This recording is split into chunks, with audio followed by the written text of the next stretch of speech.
우리는 지난주에 잠언 10장 18절로 32절까지 말씀을 통해서 성숙한 그리스도인의 말과 행함이라는 제목으로 하나님의 말씀을 함께 나누었습니다. 언어 생활이라는 것은 말과 행동을 포함하는 것입니다. 그렇기 때문에 우리는 이 두 가지를 주의 깊게 살펴서 모든 일에 성숙한 삶의 모습을 나타내야 할 것입니다. 그리고 그 성숙한 삶을 통해서 주변에 있는 모든 사람들로 하여금 하나님께 영광 돌리도록 만드는 그 복된 삶을 우리 모두가 살아야 할 것입니다. 그러기 위해서 우리는 지난주에 두 가지를 살펴보았는데, 첫 번째는 우리 입술을 통해서 내뱉는 말에 유의할 필요가 있다라고 이야기를 했습니다. 왜냐하면 말은 우리의 마음을 반영하는 것이기 때문입니다. 그런데 마음을 반영하는 것이 말인데 그러지 못한 사람도 있는 것 같습니다. 우리는 이런 사람들을 가리켜서 가식적인 사람이라고 얘기를 합니다. 그리고 또 위선적인 말을 하는 사람이라고 이야기를 합니다. 그런 사람들을 향해서 로마서 12장 2절은 이렇게 권면을 합니다.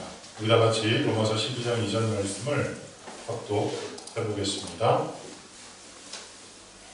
로마서 12장 2절입니다. 시작. 너희는 이 세대를 본받지 말고 오직 마음을 새롭게 함으로 변화를 받아 하나님의 선하시고 기뻐하시고 온전하신 뜻이 무엇인지를 분별하도록 하라. 아멘. 오늘 로마서 12장 2절을 통해서 우리에게 권면하시는 말씀은 하나님의 은혜를 통해서 우리의 마음이 새롭게 변화를 받으라고 얘기를 합니다. 마음이 변화를 받아서 마음에서부터 거룩한 것이 나오고 마음에서부터 하나님께서 주시는 소망과 위로와 사랑이 나와서 그것이 우리 입을 통해서 말로 다른 사람에게 전달되도록 하라는 것입니다.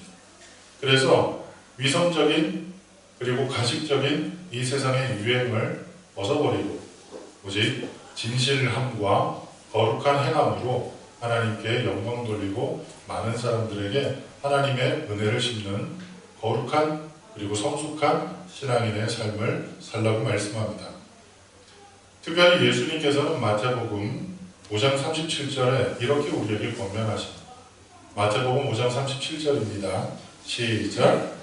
오직 너희 말은 옳다 아니라 하라. 이에서 지나는 것은 악으로부터 나느니라. 예수님께서는 우리 마음을 새롭게 하여 옳은 것은 옳다고 얘기를 하라고 합니다.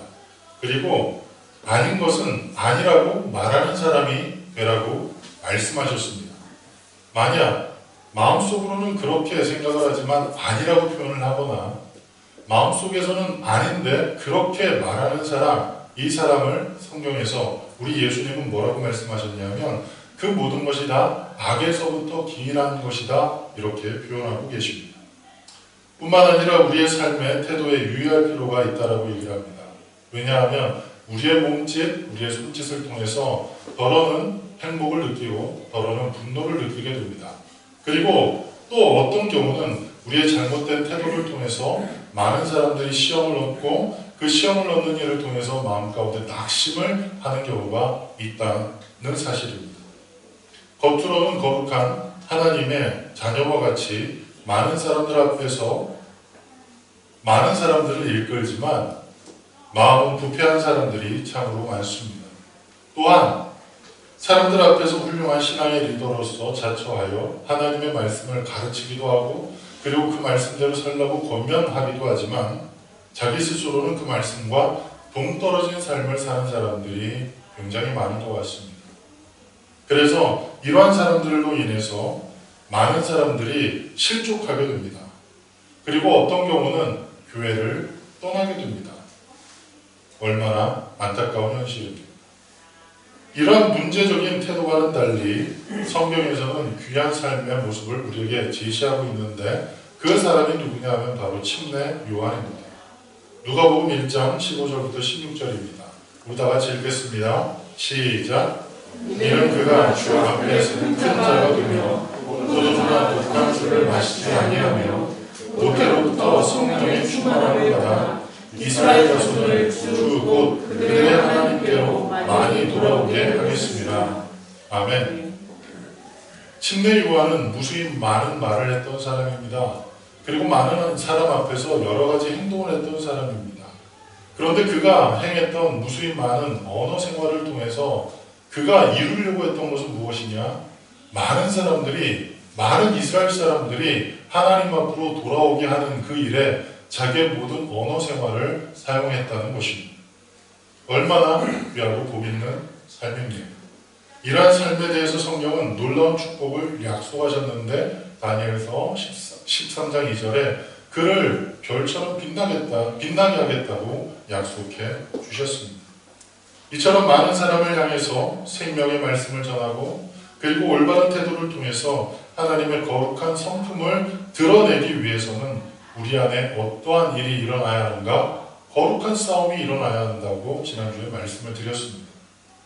내 습관대로 그리고 내 성격대로 살 것이 아니라 예수 그리스도로 말미암아 구원받은 하나님의 백성처럼 이제는 하나님의 거룩한 본성이 우리 안에 심겨져서 내 습관처럼 그리고 내 성격대로 살려고 하는 그 마음과 예수 그리스도로 말미암아 우리 안에 심겨진 이 거룩한 성품이 내 안에서 거룩한 싸움을 싸워야 하는 것입니다. 그리고 그 거룩한 싸움을 통해서 마침내 우리로 하여금 이 세대 가운데서 하나님의 그 거룩함을 드러내는 말과 거룩함을 드러내는 그 태도를 통해서 성숙한 그리스도인의 아름다운 삶을 살아가도록 날마다 끊임없이 내적인 그 싸움을 쉼없이 싸워야 할 것을 권면하고 있습니다. 오늘은 우리가 함께 교독한 본문의 말씀을 통해서 공동체에 유익을 주는 지혜라는 제목으로 함께 은혜를 나누도록 하겠습니다. 성경이 가르쳐주는 지혜롭다라는 말은 단순히 지식이 많다라는 것을 의미하지 않습니다. 지혜란 무엇을 많이 하는 것이 아니라 어떤 마음을 가지고 사느냐, 그것이 바로 지혜라고 얘기를 합니다. 그래서 잠언의 서두에서는 우리에게 이렇게 권면합니다. 야훼를 경외하는 것이 지혜의 근본이다. 이렇게 얘기를 합니다. 만약 지식이 지혜라면 이렇게 표현했을 겁니다. 야훼를 많이 하는 것이 지혜의 근본이다. 이렇게 표현했을 겁니다. 그리고 그렇게 따지면 하나님을 많이 아는 사람, 그 사람이 지혜로운 사람인데 그런 사람이 어떤 사람들이죠? 성경에 기록되어 있는 사람들 가운데서 사두개인과 바리새인들 같은 사람들이 바로 이런 사람들입니다. 그 사람들은 하나님을 아는 지식이 다른 사람보다 월등히 많았어요. 그리고 그것을 다른 사람들에게 가르치기도 했고 그렇게 행하도록 다른 사람을 지도하기도 했다는 사실이에요. 그런 맥락에서 보면 바리새인 그리고 사두개인 같은 사람들이 지혜로운 사람이라 이야기 받을 수 있을 거예요. 그러나 성경은 그렇게 얘기를 하지 않습니다. 성경에서 말씀하고 있는 지혜로운 사람들은 어떤 사람들입니까? 바로 야훼 하나님을 경외하는 사람이라고 말씀합니다. 하나님을 경외한다는 것은 어떤 의미입니까? 하나님을 정성스럽게 섬기는 것을 의미합니다. 그리고 하나님을 존귀하게 대하는 태도를 이야기합니다. 그리고 하나님을 우습게 여기지 않고 하나님을 늘 그 마음 가운데 깊이 두어 하나님의 말씀을 사모하여 그 말씀을 주야로 묵상하는 사람, 그 사람을 지혜로운 사람이라고 이야기를 합니다. 저는 신학교에 입학해서 여러 과목들을 공부할 때 철학을 공부하는 것이 굉장히 못마땅했었어요. 왜냐하면 하나님의 말씀을 배우기 위해서 들어간 그 신학교에서 사람들의 이성을 통해서 그리고 사람들의 그 노력을 통해서 형성된 그 학문을 공부한다는 게 맞듣지 않았습니다. 그래서 굉장히 못마땅했습니다. 그리고 설상가상 저희에게 철학을 가르치는 교수님이 말이 좀 어눌하셔서 철학의 흥미를 그냥 상쇄시키는 그러한 교수님이셨습니다. 그래서 철학을 공부하는 게 못마땅하기도 했고 교수님 때문에 철학에 대해서 흥미를 잃어버리게 되었습니다. 그런데 이 교수님이 데카르트의 철학을 가르치면서 자신의 신앙 여정을 간증을 했었습니다. 이 교수님은 신학을 전공하기 위해서 대학을 졸업하고 미국으로 유학을 가서 굉장히 보수적인 신학교에서 박사 과정을 마치셨답니다. 그런데 끊임없이 자기 외적으로 실존에 대한 그 질문을 어떻게 해결할 수 있을까, 어떻게 해소할 수 있을까, 그것이 늘 고민스러웠고, 그런 그 고민을 해소하기 위해서 이 철학을 공부하기 시작했답니다. 그러면서 자연스럽게 철학에 대해서 굉장히 흥미를 느끼게 됐고, 미국에서 박사 과정을 마쳤지만 학위를 취득하는 것을 포기하고 독일로 유학을 가시고, 그리고 독일에서 처음부터 다시 철학을 공부하기 시작해서 독일에서 박사 학위를 받으셨대요. 그러면서 그분이 늘 마음 가운데 품고 있었던 것은 무엇이냐면 신앙이 무엇인지, 그리고 하나님을 믿는 것이 무엇인지에 대해서 늘 고민했다는 거예요. 마치 사도행전 17장에 언급되어진 베레아 사람들처럼 하나님의 말씀이 그런가 하여 날마다 그 말씀을 상고했던 그 사람들과 같이 하나님을 믿는 것에 대해서, 그리고 성경에 기록되어진 그 하나님의 말씀을 더욱더 깊이 이해하고 믿기 위해서 끊임없이 회의하고 끊임없이 의문을 던지고 또 그 의문을 던지는 가운데 기도하면서 그 해답을 찾아 나갔다는 거예요. 그리고 그러한 끊임없는 실존적 질문 가운데 전 인격적으로 하나님을 만나게 된 거예요. 그저 뜨거운 분위기 안에서 찬양하면서 감정이 뜨거워져서 나는 오늘 하나님을 만났다고 얘기하는 어떤 감정적 동요로 하나님을 만난 게 아니고, 그리고 자기의 이성적인 사고를 좀 동원해서 그 머리를 써가지고 하나님을 만나는, 하나님을 아는 지식이 많아져서 하나님을 만났다고 얘기하지 않고 전 인격적으로 지성과 그리고 감성과 그리고 자신의 의지를 발동해서 전 인격적으로 하나님을 뜨겁게 만났다고 얘기를 합니다. 그리고 그러한 뜨거운 만남이 있어서 어떠한 시련이 다가와도, 그리고 어떠한 문제가 다가와도 하나님을 믿는 믿음 안에서 조금도 흔들리지 않는다는 거예요. 그런데 그 이야기를 하시는 동안 이 시간이 설교 시간이 아니잖아요. 철학을 강의하는 그 시간인데 눈에 눈물이 맺히기 시작했어요. 제가 한마디로 말해서 철학 시간에 은혜를 받은 거예요. 철학 시간에 은혜를 받고 그 교수님을 존경하게 되었습니다. 그 교수님이 존경스러우니 어떻게 됐겠습니까? 그렇게 싫었던 철학이 좋아지기 시작했습니다. 그리고 철학과 관련된 많은 서적을 읽게 됐고, 그리고 PhD 과정에서 철학을 베이스로 해서 공부를 했었습니다. 그런 그 모든 과정 가운데서 제가 얻은 것은 무엇이냐? 누구를 존경하게 되면 그분이 하는 이야기를 귀담아 듣게 되더란 말이에요. 누구를 존경하게 되면 그분이 추구하는 바를 따라가고 싶은 마음이 생기더란 말입니다. 이처럼 하나님을 경외하는 것, 그것은 바로 하나님을 사랑하는 것을 의미합니다. 그리고 하나님을 존경하는 것을 의미합니다. 그리고 하나님을 무시하지 않고 하나님께서 하시는 그 말씀을 경청하는 것을 의미합니다.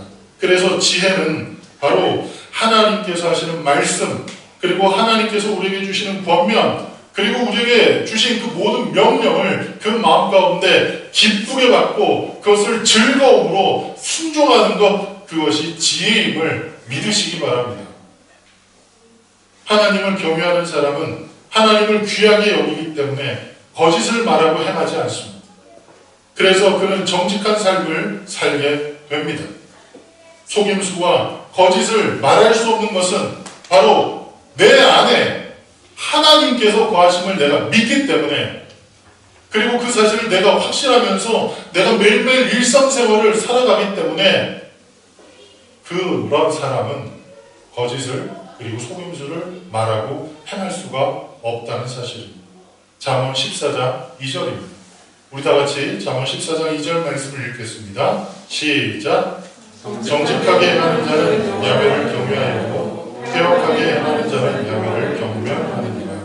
아멘. 이러한 태도를 가지고 사는 사람들, 그 사람들에 대해서 오늘 본문은 이렇게 또 이야기를 합니다. 잠언 14장 1절입니다. 다 같이 읽겠습니다. 시작. 지혜로운 여인은 자기 집을 세우되 미련한 여인은 자기 손으로 그것을 허느니라. 아멘. 지금까지 우리가 이 잠언을 읽는 동안 잠언의 모든 말씀이, 대부분의 말씀이 개인적인 측면에서 언급되어진 지혜를 이야기했다면, 오늘 이야기하는 이 14장에 나와 있는 이 지혜는 개인의 차원을 뛰어넘어 한 사람의 지혜가 자신이 속한 공동체를 거룩하게 하고 그리고 선한 영향력을 끼친다는 사실을 보여주고 있는 말씀입니다. 그래서 오늘 본문을 보면 지혜로운 여인이 자기 집을 세운다는 말, 그렇게 표현하고 있죠. 그리고 이 사실은 무엇을 의미하느냐? 그 말 그대로 지혜로운 여인은 자신의 남편이나 그리고 자식이나 더 나아가 가정을 세운다는 것을 의미합니다. 그런데 우리가 읽는 이 잠언은 어떤 특정한 부류, 특정한 세대, 그리고 특정한 지역에 있는 사람만을 위한 글이 아닙니다. 모든 사람을 위해서 전해준 이 말씀이기 때문에 이 잠언의 말씀은 여인만 들어라 라는 말씀이 아닌 거예요. 그런 의미에서 이 의미를 확대해 보면 지혜로운 가장이 가정을 세우게 됩니다. 그리고 지혜로운 선생님이 자신을 가르치는 제자들을 세우게 됩니다. 그리고 지혜로운 지도자가 나라를 바로 세우게 된다는 뜻입니다. 이처럼 지혜는 개인뿐만 아니라 그가 속한 공동체에 선한 영향력을 끼치게 됩니다. 특별히 지혜로운 사람을 통해서 오늘 본문은 가정을 세우겠다, 집을 세우겠다 이렇게 얘기를 합니다. 여기서 얘기하는 집, 이 집이라는 말은 헬라어로 오이코스라는 뜻인데 이것은 비단 집만을 의미하지 않습니다. 한 공동체, 또 나아가서 전 세계를 포함하는 것, 그것이 바로 이 오이코스라는 개념입니다. 이런 맥락에서 지혜로운 사람이 가정을 세우는 방법이 무엇인가? 오늘 이 우리가 읽은 잠언 14장 1절부터 19절은 몇 가지를 얘기를 하는데 그 중에 첫 번째는 입술을 통해서 가정을 세우게 된다고 얘기합니다. 잠언 14장 3절 다 같이 읽습니다. 잠언 14장 3절입니다. 시작. 미련한 자를 교만하여 입으로 매를 자청하고 지혜로운 자의 입술은 자기를 보전하느니라. 아멘. 많은 사람들이 착각하는 게 있습니다. 그게 뭐냐 하면 가족은 상처를 받지 않는다는 그런 생각을 합니다. 그래서 가족이기 때문에 함부로 말을 하고 그리고 함부로 행동하는 경우가 참 많습니다. 그런데 성경은 뭐라고 얘기를 하냐면 이런 사람들을 미련한 사람이라고 얘기를 합니다. 그리고 그 미련한 사람은 무엇을 행한다고 얘기를 하냐면 말로써 가족을 때리거나 상처를 주어 병들게 한다고 얘기를 합니다. 하지만 이와는 반대로 지혜로운 사람은 말로써 가정을 세웁니다. 가족 모두에게 행복과 기쁨을 심어줍니다. 가족 모두에게 사랑을 통해 유대를 증진시키는 일을 하게 됩니다. 그리고 말로써 서로에게 힘이 되어줍니다. 그래서 말을 통해서 가족에서, 가정 안에서 회복된 사람들이 세상에 나가 살아갈 힘을 얻게 된다는 사실입니다. 집에 들어가서 격려를 받고, 집에 들어가서 인정을 받고, 집에 들어가서 칭찬을 받는 그 사람은 나가서도 모든 일에 자신감을 갖고 살아갈 수 있습니다. 그러나 집에서 매일 구박을 받고, 집에서 모든 것이 안 된다고 부정적인 이야기를 듣고, 그리고 집에서 살아오는 그 모든 그 성장 환경이 부정적인 것으로 가득 차게 되면 이 사람은 나가서 자신감을 가질 수가 없다는 사실입니다. 그래서 가정 안에서 굉장히 중요한 것은 바로 말입니다. 지난주에 살펴보았던 것처럼 이 말을 통해서 어떤 일이 일어납니까? 말을 통해서 많은 사람들로 하여금 예수 그리스도께로 돌아오게 하는 그 은혜처럼 이 말을 통해서 많은 사람들을 거룩한 신앙인으로, 거룩한 하나님의 백성으로 세워낼 수 있게 된다는 사실입니다. 지혜로운 사람은 말을 통해서 가정을 세웁니다. 지혜로운 사람은 말을 통해서 공동체를 세웁니다. 그리고 지혜로운 사람은 말을 통해서 나라를 세우게 됩니다. 이처럼 지혜는 참으로 중요합니다. 그리고 두 번째로 지혜로운 사람이 집을 세우는 방법은 마땅히 가야 할 곳을 밝혀줍니다. 잠언 14장 8절입니다. 우리 다 같이 잠언 14장 8절을 읽습니다. 시작. 슬기로운 자의 지혜는 자기의 길을 아는 것이라도 미련한 자의 어리석음은 숨기는 것입니다. 아멘. 14장 8절에 기록된 이 아는 것은 원어상 분별하다 혹은 주의 깊게 살피다라는 의미를 갖고 있다고 합니다. 이는 슬기로운 사람은 지혜를 통해서 마땅히 행할 바를 신중하게 생각한다고 합니다. 그리고 마땅히 행해야 할 것을 옳게 분별한다고 합니다. 그래서 하나님의 뜻에 합당한 방향으로 나아가는 사람, 그렇게 나아갈 수 있도록 그 길을 밝혀주는 사람, 그런 사람을 가리켜서 지혜로운 사람이라고 이야기를 합니다. 신중하여, 그리고 분별력이 있어서, 그리고 사려 깊게 생각해서 하나님께서 기뻐하시는 뜻이 무엇이고 하나님께서 원하시는 삶의 방향이 무엇인지를 깨달아서 그 길로 걸어가는 사람, 그리고 그 길로 걸어갈 수 있도록 주변 사람들을 인도하고 주변 사람들을 격려하는 사람을 우리는 지혜로운 사람이라고 이야기를 한다는 거예요. 오늘날 우리는 이런 이야기를 많이 들어보았을 겁니다. 속도보다 중요한 게 무엇입니까? 방향이라고 얘기를 합니다.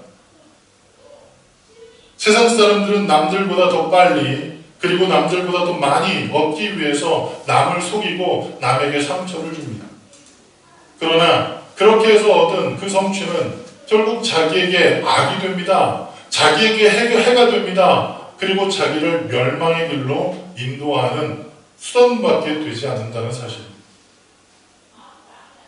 그래서 잠언 14장 11절부터 12절은 우리에게 이렇게 그 사실을 가르쳐주고 있습니다. 다 같이 읽겠습니다. 시작. 악한 자의 집은 망하리고 정직한 자의 집은 흥하리라. 어떤 길은 사람이 보기에 바르나 필경은 사망의 길이니라. 아멘. 그렇습니다.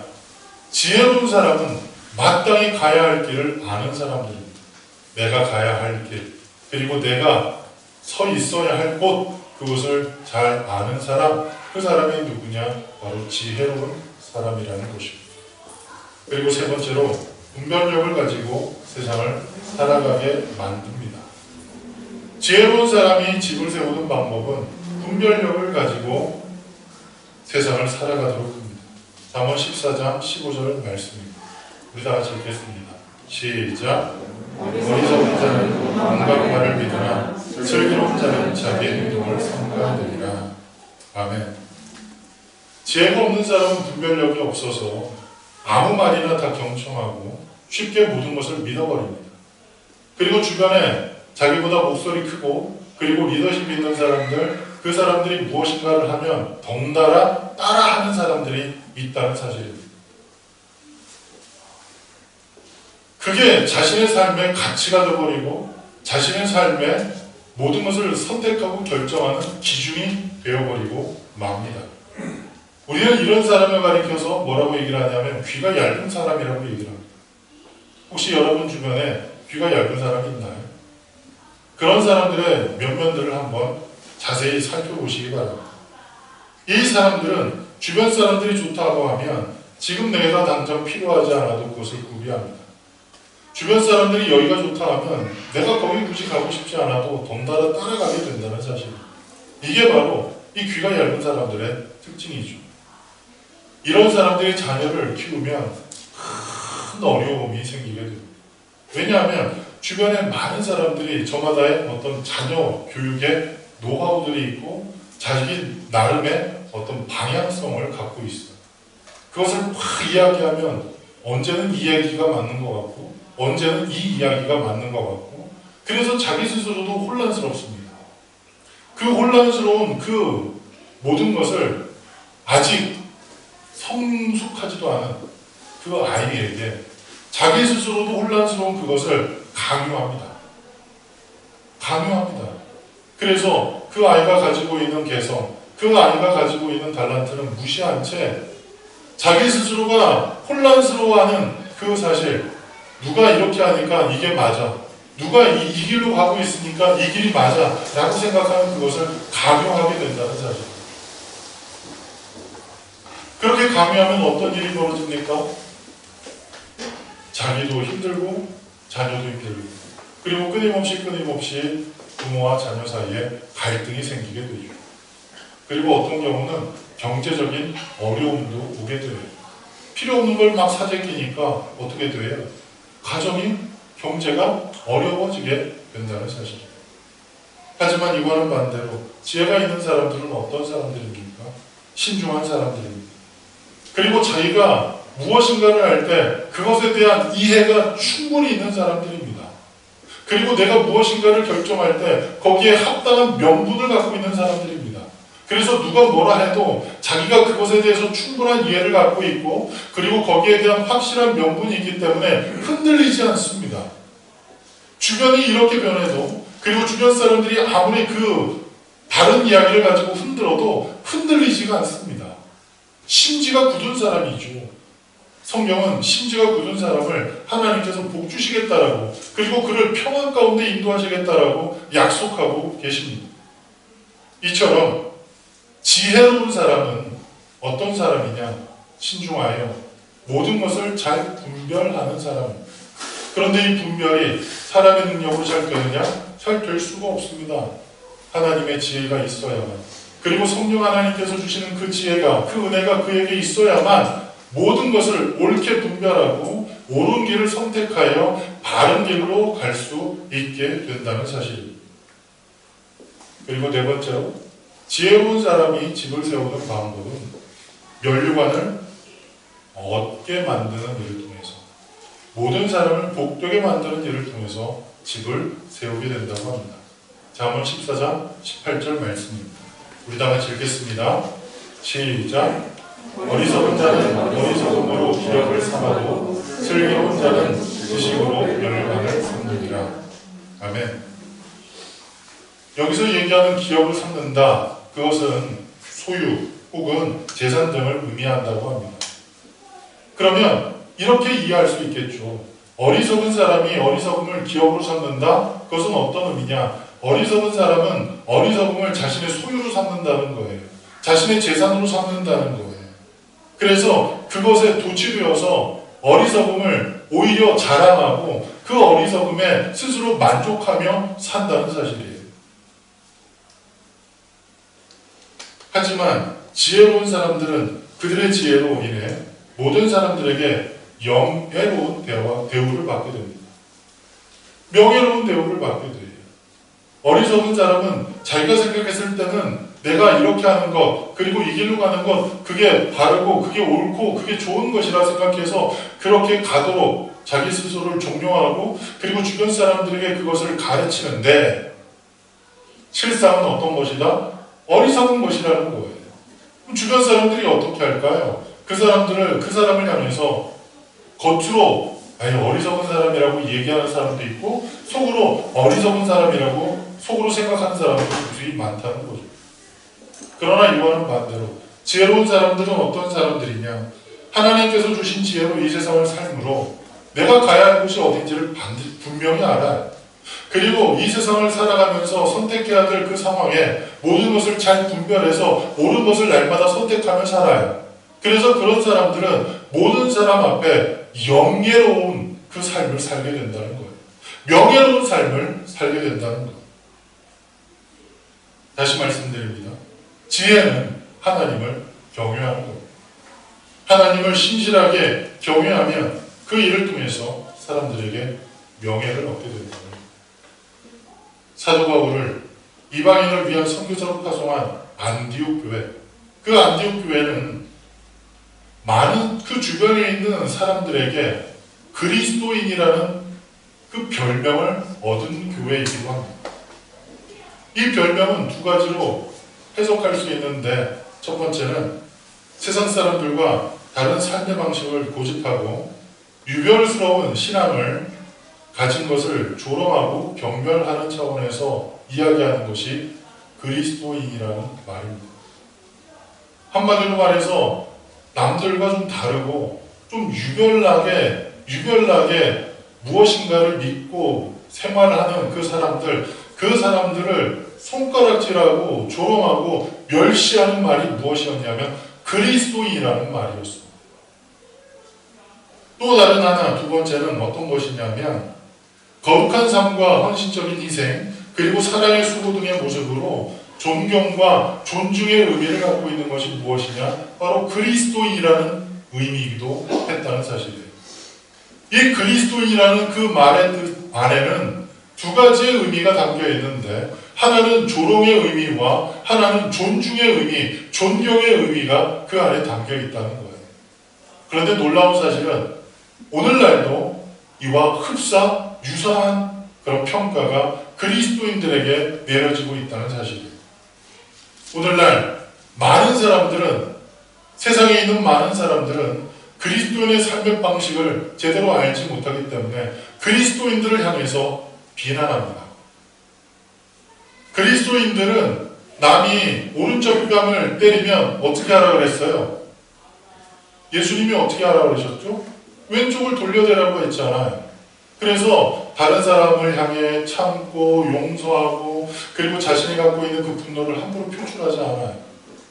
그럼 어때요? 세상에 있는 사람들은 어머 얘 바본가 봐, 어머 얘 좀 모자란가 봐, 그러면서 그리스도인들을 조롱하고 멸시합니다. 그리스도인들을 조롱하고 멸시하고 또 그 멸시하는 그 가운데 그리스도인을 이제 폄하하기 시작합니다. 또한 그와 반대로 자신들이 살지 못하는 진정한 삶에 대해서 그리스도인들이 살아가는 그 모습을 보면서 존중과 존경을 표현하는 차원에서 그리스도인이라 표현하는 사람들도 있다는 사실이에요. 그리스도인, 그것은 그리스도에게 속한 사람이라는 뜻입니다. 또한 그리스도 예수께 완전히 미친 사람을 의미합니다. 지혜 있는 사람은, 즉 하나님을 경외하는 사람은 이와 같이 그리스도 안에 거하는 그 삶을 통해서 영광스러운 면류관, 그리고 그리스도인이라는 면류관을 쓰는 사람들, 그 사람들이 바로 지혜 있는 사람, 곧 하나님을 경외하는 사람들이라는 사실입니다. 이처럼 지혜로운 사람은 가정을 복되게 만듭니다. 그리고 가정을 거룩하게 만듭니다. 그리고 가정을 많은 사람 앞에 명예롭게 만든다는 사실. 그런데 성경은요, 이런 지혜로운 사람, 그 지혜로운 사람이 거저 되는 것이라고 얘기를 하지 않습니다. 그저 가만히 있으면 지혜로운 사람이 되는 것이다, 그렇게 성경은 이야기하지 않아요. 마땅한 수고를 해야만 그 수고의 대가가 생기듯 지혜를 얻기 위해서 그 지혜를 얻기 위한 수고와 노력을 기해야 한다라고 성경은 말씀합니다. 그래서 잠언 14장 4절은 우리에게 이렇게 권면합니다. 다 같이 읽겠습니다. 잠언 14장 4절입니다. 시작. 소가 없으면 부유는 깨끗하리니와 소의 힘으로 얻는 것이 많으니라. 아멘. 소가 없으면 어때요? 당연히 부유가 깨끗할 수밖에 없습니다. 그리고 소에게 먹을 여물을 주지 않기 때문에 여물통도 깨끗합니다. 그리고 가축의 배설물을 치우지 않아도 되기 때문에 그 가축 막사가 깨끗합니다. 그러면 수고할 일이 뭐가 있습니까? 청소할 일이 없습니다. 여물 주는 그 수고를 하지 않아도 됩니다. 그런데 여러분, 그 대신 뭐도 없어요? 소가 주는 소출도 없다는 사실을 잊어서는 안 됩니다. 소를 통해서 노동력을 얻습니다. 그리고 소를 통해서 다양한 어떤 것들을 얻어낼 수 있죠. 그런데 그걸 얻을 수가 없어요. 우유를, 노동력을 등등등 이런 것들을 얻을 수가 없다는 거예요. 뿐만 아니라 사람이 할 수 없는 힘든 일을 소를 통해서 할 수 있는데 소가 없으면 그저 사람이 할 수 있는 그 힘의 능력 안에서만 모든 것을 해나가고 얻게 되는데 소가 있으면 어때요? 그 능력을 초월한 것도 할 수 있게 되고 그것을 얻게 된다는 사실입니다. 이처럼 지혜는 거저 얻어지는 게 아닙니다. 아무런 수고 없이 아무런 노력 없이 가만히 있으면 지혜를 하나님께서 주실 것이라 착각해서는 안 된다는 사실입니다. 우리는 솔로몬을 지혜의 왕이라고 얘기를 합니다. 그 지혜가 얼마나 대단했으면 주변에 있는 많은 사람들이 솔로몬의 지혜를 보고 지혜를 듣기 위해서 많은 귀중한 것들을 가지고 그 솔로몬을 만나러 왔다는 사실입니다. 그런데 여러분, 솔로몬이 그 지혜가 거저 얻어졌습니까? 솔로몬에게 하나님께서 그 지혜를 거저 주셨습니까? 그렇지 않아요. 솔로몬이 하나님 앞에 1,000번제를 드릴 때, 그 1,000번제를 드릴 때 하나님께서 그 1,000번제를 기뻐 받으시고, 그리고 솔로몬이 하나님 앞에 구하는 그 간구를 기뻐하셔서 그에게 지혜를 주시고 그 지혜와 더불어서 더 많은 것들을 선물로 주셨음을 성경은 기록합니다. 지혜를 얻기 위해서 부지런히 하나님 앞에 나아가야 합니다. 왜냐하면 하나님은 지혜의 근본이시기 때문입니다. 다른 곳에서 지혜를 구하면 안 됩니다. 다른 곳에서 지혜를 얻으려고 해서는 안 됩니다. 오직 하나님께 나아갈 때, 하나님과 연결될 때 지혜의 근본 되신 하나님을 통하여 우리의 삶 가운데 하나님의 지혜가 임할 수 있게 됩니다. 그리고 하나님을 경외하기 위해서 부지런히 하나님 앞에 나아가 하나님께서 하시는 말씀을 귀담아 들어야만 합니다. 하나님을 경외하는 것은 그를 사랑하는 거고, 그리고 그분이 하시는 말씀을 경청하는 것이라 말씀을 드렸습니다. 그렇기 때문에 우리는 지혜를 얻기 위해서 하나님의 말씀을 끊임없이 묵상하고, 그리고 그 말씀을 끊임없이 듣고, 그리고 그 말씀을 기쁨으로 순종하는 그 삶을 살아야 할 것입니다. 그럴 때 우리 안에 하나님께서 주신 지혜가 쌓여지게 될 것입니다. 그리고 그 지혜를 통해서 마침내 우리의 집을 세우게 될 겁니다. 그 집을 통해서 우리의 공동체를 세우게 될 것이고, 그 지혜를 통해서 교회를 세우게 될 것이고, 그 지혜를 통해서 나라를 세우게 될 수 있을 것입니다. 따라서 우리는 지혜를 얻기 위해서 마땅한 수고를 감내해야 합니다. 잠언 13장 4절은 우리에게 이렇게 얘기합니다. 잠언 13장 4절입니다. 다 같이 읽겠습니다. 시작. 게으른 자는 마음으로 원하여도 얻지 못하나 부지런한 자의 마음을 얻느니라. 아멘. 어떤 사람은, 부지런한 사람은 하나님께서 주시는 지혜의 풍성함을 누리게 된다고 말씀하십니다. 사랑하는 성도들, 지혜롭게 산다는 것은 어떤 것을 의미합니까? 하나님을 경외하는 것. 하나님을 경외하는 것은 무엇을 의미합니까? 하나님을 존중하는 겁니다. 그리고 하나님을 의식하며 날마다 그 안에 거하는 삶을 사는 겁니다. 그리고 그렇게 사는 사람을 통해서 하나님께서는 가정을 세우시고, 교회를 세우시고, 그리고 나라를 세우시길 원하십니다. 오늘 이곳에 모여 함께 예배드리고 또 이 말씀을 전하고, 그리고 듣는 우리 모두가 하나님께 온전히 믿음으로 반응하고 또 믿음으로 그 앞에 나아가 하나님을 온전히 경외하는 그 일을 통해서 하나님께서 주시는 지혜를 힘입어 가정에, 교회에, 그리고 나라와 민족에 부으시는 축복의 통로 되시기를 간절히 축복합니다. 다 같이 기도하겠습니다. 사랑하시는 주님, 은혜를 감사합니다. 오늘 이곳에 우리를 이끄시고 하나님 앞에 나와 거룩한 산자물로 하나님 앞에 예배 올려드리게 하시니 감사합니다. 오늘 우리에게 주신 이 말씀처럼 하나님을 경외하게 하시옵소서. 그리고 그 경외함이 우리의 삶 가운데 지혜로 나타나게 하시고, 그 지혜를 통해서 우리의 집이 세워지게 도와주시옵소서. 그리고 그 집이 세워지는 그 일을 통해서 하나님의 영광이 온 세계 만방에 전파되고 증거되는 귀한 일 있게 도와주시고, 그 일을 잘 감당하는 축복의 통로가 우리 모두가 되게 도와주옵소서. 예수님의 이름으로 감사하며 기도드렸습니다. 아멘.